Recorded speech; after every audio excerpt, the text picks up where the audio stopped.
When it comes to carbon management at Saudi Aramco, we really have a very holistic approach which consists of looking at technologies both in support of the Kingdom national agenda and also in helping the international community achieve the ambitious climate goals. So to achieve that, we're looking at energy efficiency technologies in both our operations and also the product that we deliver to the global community.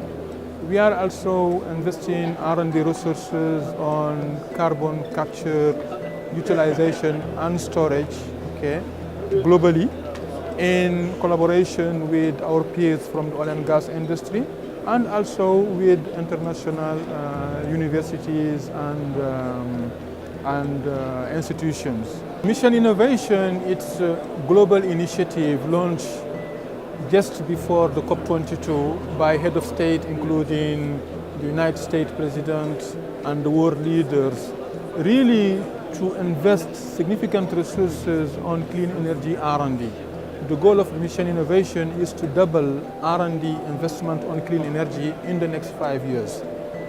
So it's a very exciting initiative that will provide the research community with significant financial resources and guidelines also to accelerate the development of clean energies that will come up with significant emission reductions from a variety of industrial sectors.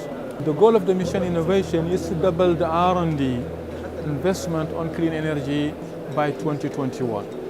If we take 2016 as a baseline, the total R&D investment on clean energy is in the range of $15 billion.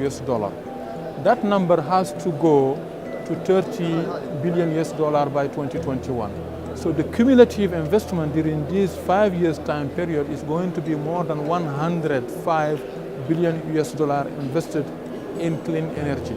Under Mission Innovation, we have focus areas and we have also challenges. As we speak right now, we have 7 innovation challenges that covers a very wide spectrum of technologies, starting from smart grids all the way to carbon capture and utilization. And carbon capture and utilization is a technology that Saudi Arabia believes is very critical for achieving the global climate goal. And as a matter of fact, we are co-leading with the United States the Innovation Challenge number 3, which is about carbon capture, utilization and storage.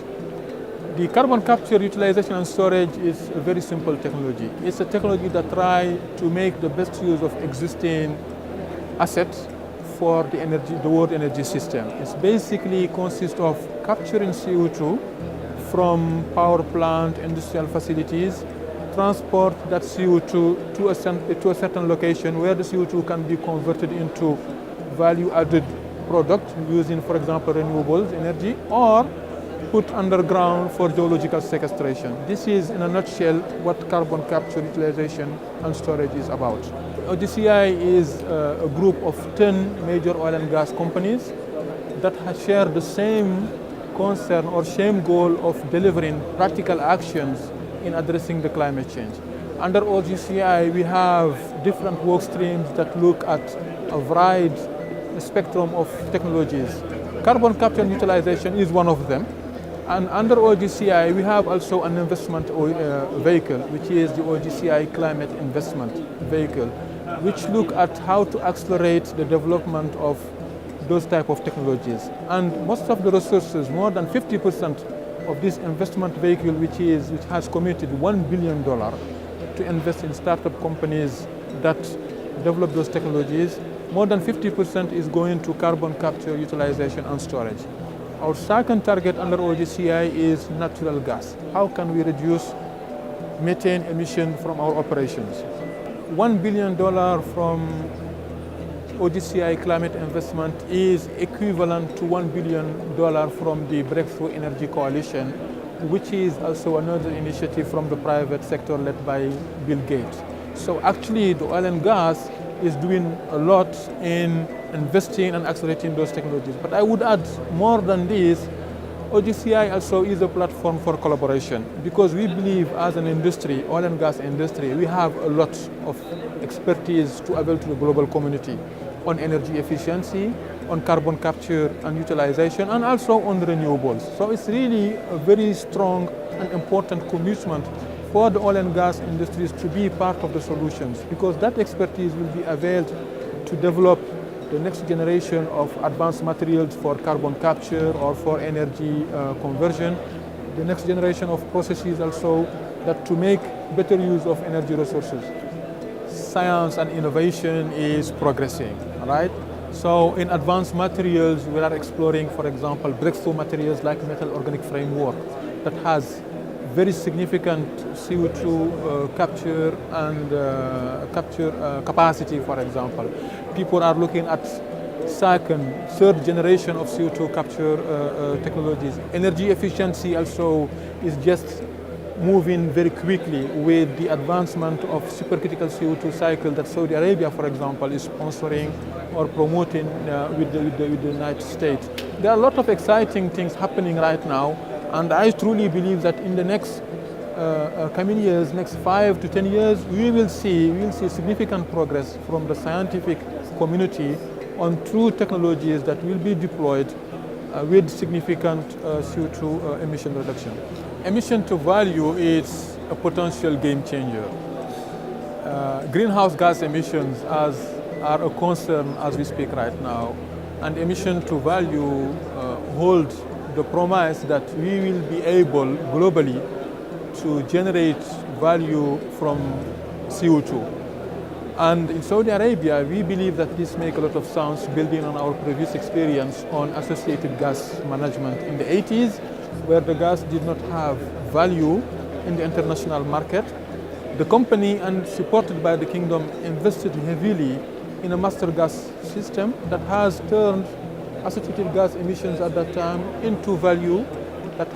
This initiative has enabled the petrochemical industry in the Kingdom of Saudi Arabia, with thousands of jobs that has been created, and a very true leadership, technical leadership globally with the creation of SABIC, for example.